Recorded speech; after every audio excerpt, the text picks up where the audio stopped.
Le froid matinal mordait mes doigts, mais je m'étais habituée ce matin-là comme chaque matin. Je cherchais du travail, pas un miracle, juste une opportunité. J'avais mis ma plus belle chemise, froissée mais propre, lavée à la main dans les toilettes d'une station-service. Il marche lentement, Malik le suit. Les deux passent devant, une vitrine pleine de recruteurs affichant des offres. Malik ne se plaignait jamais. Il me suivait, son petit sac sur le dos, avec un sourire qui me rappelait que je n'avais pas le droit d'abandonner. Ils entrent dans un bureau de placement. Une femme à l'accueil regarde David avec méfiance. Réceptionniste.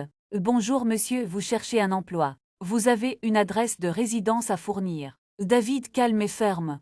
Pas encore, mais je suis ponctuel. Travailleur, et j'ai 14 ans d'expérience en mécanique industrielle. La réceptionniste hésite, puis secoue la tête. Réceptionniste.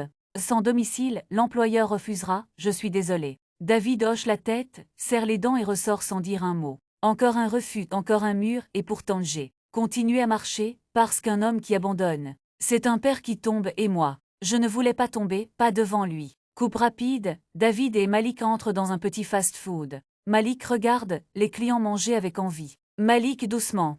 Papa, on peut prendre juste un milkshake. David regarde ses poches, un $50. Il soupire et lui caresse la tête. David, bah ce matin mon champion, ce soir peut-être.